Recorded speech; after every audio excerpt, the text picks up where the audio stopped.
Now we talk about one of the event of fertilization. நம்ம நேத்து fertilization னா என்ன அதோட definition as well as introduction ரெண்டுத பத்தியும் பார்த்தோம் இல்லையா. Fertilization அப்படினா fusion of male and female gametes. இந்த fertilization processல 6 events இருக்குன்னு பார்த்தோம். அதுல first one pollen on the stigma. ஒரு ஸ்டிக்மா மேல இருக்கிற pollen grain பத்தி நம்ம அது pollen grain பத்தியும் அது எப்படி ஜெர்மினேட் ஆகுது எப்போ ஜெர்மினேட் ஆகுது எல்லாமே ஜெர்மினேட் ஆகுதா அதை பத்திலாம் நம்ம இந்த கிளாஸ்ல பார்க்கலாம். First pollen on the stigma அப்படினா ஒரு ஸ்டிக்மா மேல pollen grain டெபாசிட் ஆகுதா அதுதான பாலினேஷன் process-ஓட ரிசல்ட்ல நமக்கு pollen grain ஸ்டிக்மா மேல டெபாசிட் ஆகும். அப்படி டெபாசிட் ஆகிற எல்லா pollen grain-ம் ஜெர்மினேட் ஆகி ஃபர்டிலைசேஷன்ல இன்வால்வ் ஆகுதா அப்படினா கிடையாது. சில pollen grains அக்செப்டபிளா இருக்கும், சில pollen grains ரிஜெக்டபிளா இருக்கும். எந்த pollen grain அக்செப்ட் பண்ணிக்கணும் எதை ரிஜெக்ட் பண்ணணும்ன்றதுக்கு ஒரு ரியாக்ஷன் நடக்கும். அந்த ரியாக்ஷனோட நேம் தான் recognition rejection reaction. Recognition rejection reaction மூலமா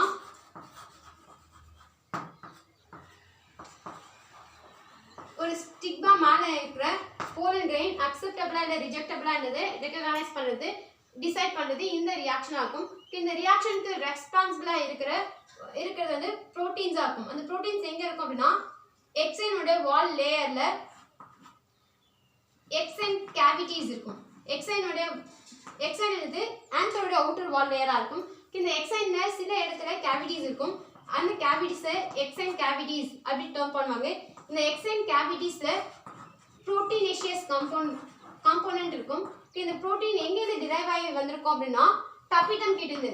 கூட டப்பிடம்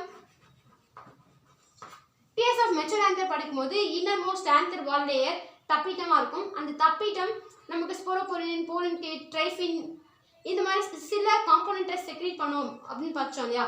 அதோட சில இன்கம்பேட்டபிலிட்டியை கண்ட்ரோல் பண்ணுறதுக்கு ரெஸ்பான்சிபிளாக இருக்கிற ப்ரோட்டீனும் டப்பிடம் தான் கான்ட்ரிபியூட் பண்ணும். அப்படி டப்பிடம் கான்ட்ரிபியூட் பண்ணுற ப்ரோட்டீனேஷியஸ் காம்போனன்ட் ஒரு போலன் கிரைனோட எக்ஸைன் வால் லேயரில் டெபாசிட் ஆகும்.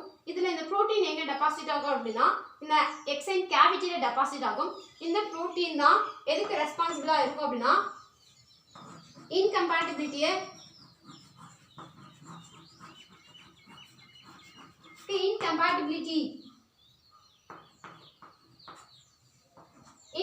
ஒரு pollen grain கம்பேட்டபிளா இல்ல இன்கம்பேட்டபிளான்றதை டிசைட் பண்றதுக்கு ரெஸ்பான்சிபிளா இருக்கிற புரோட்டீன் டப்பிடம்லேருந்து டிரைவ் ஆகி ஒரு pollen grain-ஓட கேவிட்டிஸ்ல லொகேட்டடா இருக்கும். எக்ஸைன் கேவிட்டிஸ்ல லொகேட்டடா இருக்கும்.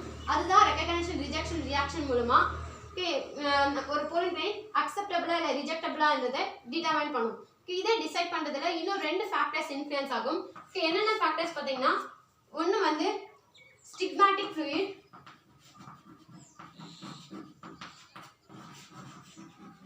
இன்னொன்று பெல்லிக்கல். ஸ்டிக்மாட்டிக் ஃப்ளூயிட் எங்கே இருக்கும், பெல்லிக்கல் எங்கே இருக்கும்னு பார்த்தீங்கன்னா ஒரு பெல்லிக்கல் என்னது என்ன அப்படின்னா ஸ்கின் எபிடர்மஸ் ஸ்கின்னு நேம் பண்ணுற ஒரு டேர்ம் தான் பெல்லிக்கலாக இருக்கும். அதாவது ஒரு ஸ்டிக்மாவோட சர்ஃபேஸில் இருக்கிற ஸ்கின்னி லேயர் பெலிக்கல் அப்படி டேர்ம் பண்ணிருப்பாங்க. இந்த ஸ்டிக்மாவோட சர்ஃபேஸும் ஒரு pollen grain அக்செப்டபிளா இல்லை ரிஜெக்டபிளான்றதை டிசைட் பண்ணும். எப்படி டிசைட் பண்ணும் அப்படின்னா த்ரூ ரெகக்னிஷன் ரிஜெக்ஷன் ரியாக்ஷன்.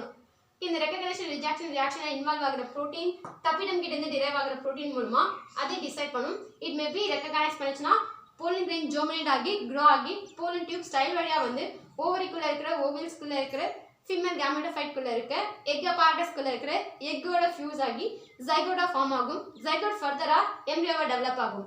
இந்த பெலிக்கல் எதில் இருக்கும் அப்படின்னா ட்ரை ஸ்டிக்மால இருக்கும். இன்னொன்று வந்து ஸ்டிக்மாட்டிக் ஃப்ளூயிட் இல்லையா. ஸ்டிக்மாட்டிக் ஃப்ளூயிட் எங்கே இருக்கும் அப்படின்னா வெட் ஸ்டிக்மால இருக்கும். வெட் நேச்சர் எப்படி வரும்னு பார்த்தீங்கன்னா இந்த ஸ்டிக்மாவோட சர்ஃபேஸில் இருக்கிற சில சர்ஃபேஸ் செல்ஸ் லைசிஸ் ஆகும். லைசிஸ் ஆனதுக்கு அப்புறமா அது சில ஸ்டிக்மாட்டிக் காம்போனன்ட்டை ஸ்டிக்கி நேச்சரில் இருக்கிற காம்போனன்ட்டை அது ஃபார்ம் பண்ணும். அந்த சர்ஃபேஸில் இருக்கிற செல் அந்த செல்லுக்குள்ளே பிரைமரி மெட்டபாலைட்ஸ் இருக்கும் இல்லையா. ப்ரோட்டீனேஷியஸ் காம்போனன்ட் இருக்கும், கார்போஹைட்ரேட், ப்ரோட்டீன்ஸ், லிபிட்ஸ் இந்த மாதிரி அதுக்குள்ளே இருக்கிற கண்டென்ட் எல்லாமே வெளியில் வரும். ஏன்னா அந்த செல் டை ஆயிடுச்சு இல்லையா. அந்த செல்லுக்குள்ளே இருக்கிற காம்போனன்ட் வெளியில் வருது இல்லை. அது அந்த கண்டென்ட்டை தான் அவங்க ஸ்டிக்கி நேச்சரில் இருக்கிற அந்த காம்போனன்ட்டை ஸ்டிக்மாட்டிக் ஃப்ளூயிட் அப்படி ஸ்டிக்மா மேலே செக்ரீட் ஆகிறதுனால ஸ்டிக்மாட்டிக் ஃப்ளூயிட் அப்படி டேர்ம் பண்ணியிருப்பாங்க. இந்த ஸ்டிக்மாட்டிக் ஃப்ளூயிடும் ஒரு போலன் கிரெயின் அக்செப்டபிளா இல்லையா, கம்பேட்டபிளா இல்லை இன்கம்பேட்டபிளான்றது டிசைட் பண்ணுற டிசைடிங் ஃபேக்டராக இருக்கும். இந்த ஸ்டிக்மாட்டிக் ஃப்ளூயிட் ஆஸ் வெல் as பெல்லிக்கல் ஒரு போலன் கிரெயின் கம்பேட்டபிளா இல்லை இன்கம்பேட்டபிளான்றதை டிசைட் பண்ணுற ஃபேக்டர்ஸாக இருக்கும், which is decide through the process of recognisation rejection reaction. இந்த ரெக்கக்னைசேஷன் ரிஜெக்ஷன் ரியாக்ஷனில் இன்வால்வ் ஆகிற ப்ரோட்டீன் டப்பிடம் கிட்டேருந்து டிரைவ் ஆகிற ப்ரோட்டீன், அதுதான் இன்கம்பேட்டபிலிட்டியை கண்ட்ரோல் பண்ணும் அப்படின்னு நம்ம டிஎஸ் ஆஃப் மெச்சூர் ஆந்தரோடைய ஆந்தர் வால்லேயர்ஸ் பற்றி படிக்கும் போதும் படிச்சிருக்கோம். as well as டப்பிடம் அண்ட் அதோட ஃபங்க்ஷன்ஸ் பற்றி படிக்கும் போதும் இதே தான் நம்ம படிச்சிருப்போம். ஓகேவா? அதாவது ஒரு போலன் கிரெயின் கம்பேட்டபிளாக இருக்கலாம் இல்லை இன்கம்பேட்டபிளாகவும் இருக்கலாம். சப்போஸ் இன்கம்பேட்டபிளாக இருக்குது அப்படின்னா அது என்னன்னு நோட் பண்ணியிருப்பாங்கன்னா செக்ஷுவல் இன்கம்பேட்டபிலிட்டி.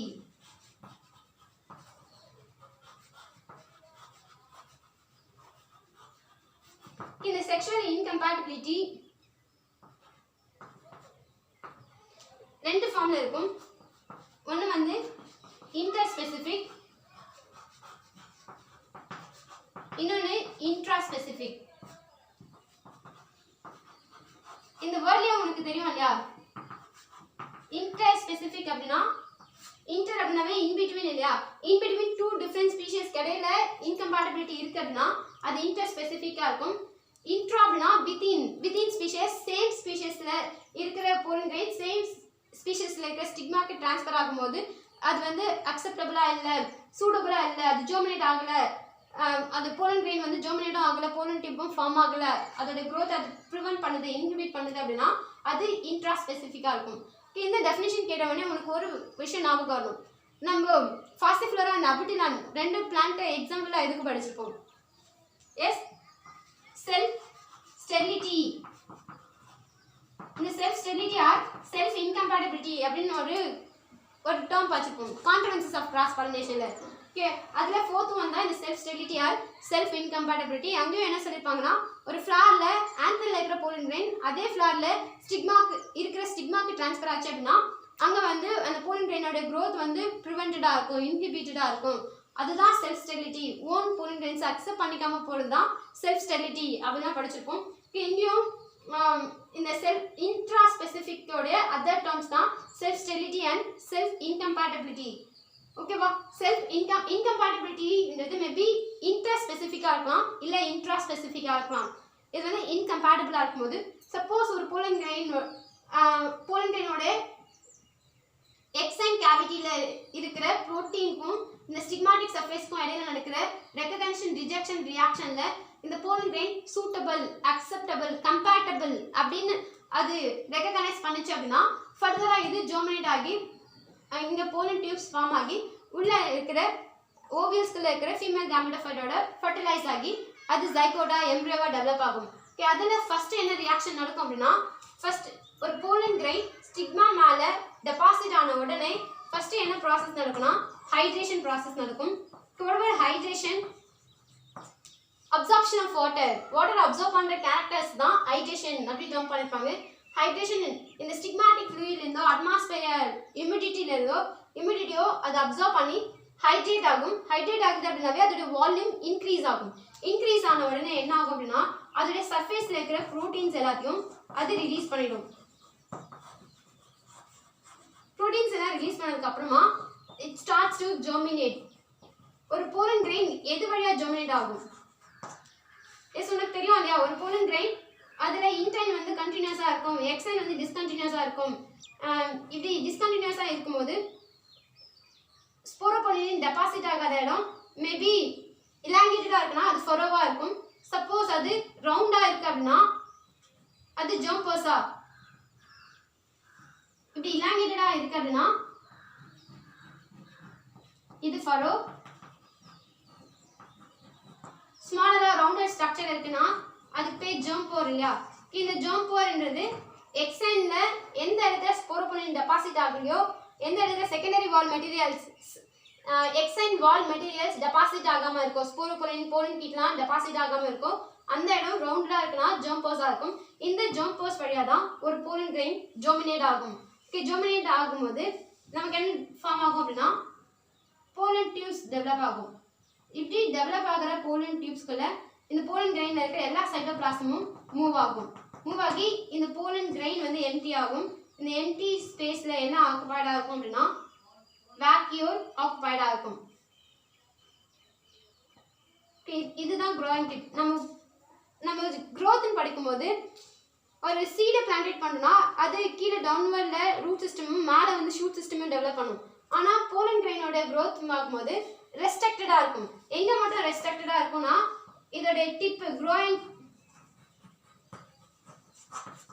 டிப்பில் மட்டும்தான் க்ரோத் இருக்கும். அதர்வைஸ் போலன் டியூபோட டிப் மட்டும்தான் க்ரோயிங் நேச்சரில் இருக்கும். மற்றதெல்லாம் அப்படியே இருக்கும், க்ரோ ஆகாமல் இருக்கும். அந்த க்ரோ ஆகாமல் இருக்கிற இடத்துல வேக்யூல் ஆக்குபைடாக இருக்கும். வேக்யூல் நமக்கு இந்த சைட்டோபிளாசம் டுவர்ட்ஸ் டிப் வந்து மூவ் பண்ணும். இது ஃபர்தராக க்ரோ ஆகும்போது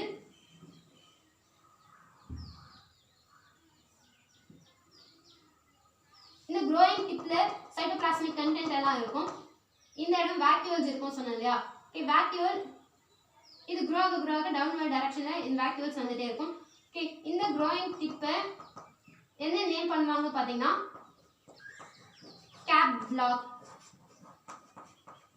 இந்த க்ரோயிங் டிப்போட கேப் வந்து எது மூலமா பிளாக்டா இருக்கும் அப்படின்னா இந்த வேக்யூலையும் க்ரோயிங் டிப்பையும் செக்ரிகேட் பண்ணுறதுக்கு காலோஸ் பிளக் இருக்கும். இந்த காலோஸ் உனக்கு தெரியும் இல்லையா, கார்போஹைட்ரேட் கண்டென்ட்டாக இருக்கும். இந்த கார்போஹைட்ரேட் கண்டென்ட் இந்த க்ரோயிங் டிப்பை வேக்யூல்ஸ்க்கும் க்ரோயிங் டிப்புக்கும் நடுவில் இது இருக்கும், பிளக் பண்ணியிருக்கும். க்ரோயிங் டிப்பை பிளக் பண்ணியிருக்கும். அதுதான் காலோஸ் பிளக் அப்படின்னு நேம் பண்ணுவாங்க. கேப் பிளாக்ன்றது என்ன அப்படின்னா இந்த க்ரோயிங் டிப் இருக்கு இல்லையா, புரோட்டோபிளாஸ்மிக் கண்டென்ட்டை கன்சிஸ்ட் பண்ணிக்கிற போலன் டியூபோட க்ரோயிங் டிப் இருக்கு இல்லையா, அந்த க்ரோயிங் டிப் தான் கேப் பிளாக்காக இருக்கும். இந்த எக்ஸ்ட்ரீம் டிப் ஆஃப் போலன் டியூபை நம்ம மைக்ரோஸ்கோப்பில் அப்சர்வ் பண்ணுறோம் அப்படின்னா நம்மளோட மைக்ரோஸ்கோபிக் அப்சர்வேஷன் வந்து ஹெமிஸ்பெரிக்கல்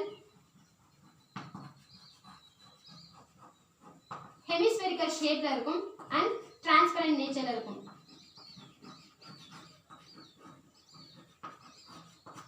ஹெமிஸ்பெரிக்கல் ஷேப்லையும் டிரான்ஸ்பரண்ட் நேச்சர்லையும் எது இருக்கும் அப்படின்னா இந்த க்ரோயிங் போலன் டியூபோடைய டிப் எக்ஸ்ட்ரீம் டிப் வந்து மைக்ரோஸ்கோப்பில் அப்சர்வ் பண்ணும்போது இந்த மாதிரி நேச்சரில் இருக்கும். இதில் கேப் பிளாக்ன்றது இதோட க்ரோயிங் டிப்பை தான் கேப் பிளாக் அப்படி டர்ம் பண்ணும். இந்த கேப் பிளாக் எப்போ டிஸப்பியர் ஆகும் அப்படின்னா போலன் கிரெயினோட க்ரோத் ஸ்டாப் ஆகும்போது கேப் பிளாக் டிஸப்பியர் ஆகும். இன் அதர்வைஸ் கேப் பிளாக் டிஸப்பியர் ஆகும்போது போலன் கிரெயினோட க்ரோத் ஸ்டாப் ஆகிடும். இதுதான் போலன் ஆன் த ஸ்டிக்மா. இந்த டாப்பிக்கில் நம்ம படிக்கிறது. அதாவது ஒரு ஸ்டிக்மா மேலே various kinds of pollen grains deposit ஆகும். அது எல்லாமே ஜோமினேட் ஆகாது. சிலது ஜோமினேட் ஆகும், சிலது ஜோமினேட் ஆகாது. ஜோமினேட் ஆகலாமா ஆக வேணாமான்றதை டிசைட் பண்ணுறதுக்கு ரெகக்னைசேஷன் ரிஜெக்ஷன் ரியாக்ஷன் சொல்லக்கூடிய ஒரு ப்ராசஸ் நடக்கும். இதில் டிசைடிங் ஃபேக்டராக எது இருக்கும் அப்படின்னா ஸ்டிக்மாட்டிக் ஃப்ளூயிடும் பெலிக்கலும் இருக்கும். பெலிக்கல் இன் ட்ரை ஸ்டிக்மா, ஸ்டிக்மாட்டிக் ஃப்ளூயிட் இன் வெட் ஸ்டிக்மா. இது ரெண்டும் டிசைடிங் ஒரு போலன் கம்பேட்டபிளா இல்லை இன்கம்பேட்டபிளான்றதை டிசைட் பண்ணுற ஃபேக்டராக இருக்கும். எது மூலமாக டிசைட் பண்ணணும்னா ரெகக்னைசேஷன் ரிஜெக்ஷன் ரியாக்ஷன் மூலமாக டிசைட் பண்ணும். இதில் இன்வால்வ் ஆகிற ப்ரோட்டீன் இன்கம்பேட்டபிலிட்டி கண்ட்ரோலிங் ப்ரோட்டீனாக இருக்கும். அது தப்பிட்டம் கிட்டேருந்து டிரைவ் ஆகும். எங்கே லொக்கேட்டடாக இருக்கும்னா இந்த போலன் கிரெயினோட எக்ஸைனில் இருக்கிற கேவிட்டிஸில் லொக்கேட்டடாக இருக்கும். இதுதான் ஒரு போலன் கிரெயின் கம்பேட்டபிளாக, அதாவது போலன் கிரெயினுக்கும் ஸ்டிக்மாவோட சர்ஃபேஸ்க்கும் இடையில இருக்கிற இந்த ப்ரோட்டீன் தான் இன்கம்பேட்டபிலிட்டியை கண்ட்ரோல் பண்ணுற ப்ரோட்டீனாக இருக்கும். இன் அதர்வைஸ் ஒரு போலன் கிரெயின் கம்பேட்டபிளாக இல்லை இன்கம்பேட்டபிளான்றதை டிசைட் பண்ணுற ஃபேக்டராக இருக்கும். அது இன்கம்பேட்டபிளாக இருக்குது அப்படின்னா அந்த incompatibility maybe laid within species அப்படின்னா இன்ட்ராஸ்பெசிஃபிக் ஆர் செல்ஃப் ஸ்டெரிலிட்டி எப்படி டர்ம் பண்ணுவோம். இன்பிட்வீன் ஸ்பீஷியஸ்னா இன்டர்ஸ்பெசிஃபிக் இன்கம்பேட்டபிலிட்டியாக இருக்கும். சப்போஸ் இந்த போலன் கிரெயின் கம்பேட்டபிளாக இருக்குது அப்படின்னா அது இந்த ஸ்டிக்மா மேலே ட்ரான்ஸ்ஃபர் ஆன உடனே ஹைட்ரேட் ஆகும். ஹைட்ரேட் ஆனதுக்கப்புறம் அதோடைய சர்ஃபேஸில் இருக்கிற ப்ரோட்டீன்ஸ் எல்லாத்தையும் ரிலீஸ் பண்ணிவிடும். ரிலீஸ் பண்ணிவிட்டு ஜோம்பாஸ் வழியாக அது ஜோமினேட் ஆகும். ஜோமினேட் ஆகும்போது ஒரு போலன் கிரெயினில் இருக்கிற எல்லா சைட்டோபிளாஸ்மிக் கண்டென்ட்டும் இந்த க்ரோயிங் டிப்புக்கு வரும். இதோட க்ரோத் வந்து ரெஸ்ட்ரிக்டடாக இருக்கும். எங்கே மட்டும் ரெஸ்ட்ரிக்டடாக இருக்குன்னா இதோட டிப்பு மட்டும்தான் ஃபர்தராக க்ரோ ஆகும். மற்ற ரீஜன்ஸ் வந்து க்ரோ ஆகாது. மற்ற ரீஜன்ஸில் என்ன இருக்கும், இந்த க்ரோயிங் டிப்பை அதர் போலன் கிரெயின் பார்ட்லேருந்து எது கட் ஆஃப் பண்ணும் அப்படின்னா இந்த வேக்யூல் தான் கட் ஆஃப் பண்ணும். இந்த வேக்யூல்ஸையும் இது வந்து இந்த வேக்யூல்ஸையும் க்ரோயிங் டிப்பையும் செக்ரிகேட் பண்ணுறதுக்கு in between vacuole and growing tip இங்கே ஒரு பிளக்கிங் இருக்கும். அந்த பிளக்கோட நேம் தான் காலோஸ் பிளக்காக இருக்கும். இந்த க்ரோயிங் டிப்பில் தான் நமக்கு வந்து சைட்டோபிளாஸ்மிக் கண்டென்ட் புரோட்டோபிளாஸ்மிக் மெட்டீரியல்ஸ் எல்லாமே இருக்கும். இந்த டிப்பை தான் கேப் பிளாக், அதாவது காலோஸ் பிளாக் மூலமாக பிளாக்டா வேக்யூல்ஸ்லேருந்து பிளாக்டாக இருக்கிற இந்த கேப் லைக் ஸ்ட்ரக்சர் தான் கேப் பிளாக் அப்படி டேர்ம் பண்ணும். இந்த கேப் பிளாக் போலன் கிரைனோட growth ஸ்டாப் ஆகும்போது டிஸப்பியர் ஆகிடும். இதுதான் போலன் ஆன் த ஸ்டிக்மாவில் நீங்கள் தெரிஞ்சுக்க வேண்டியது. Yes, thank you.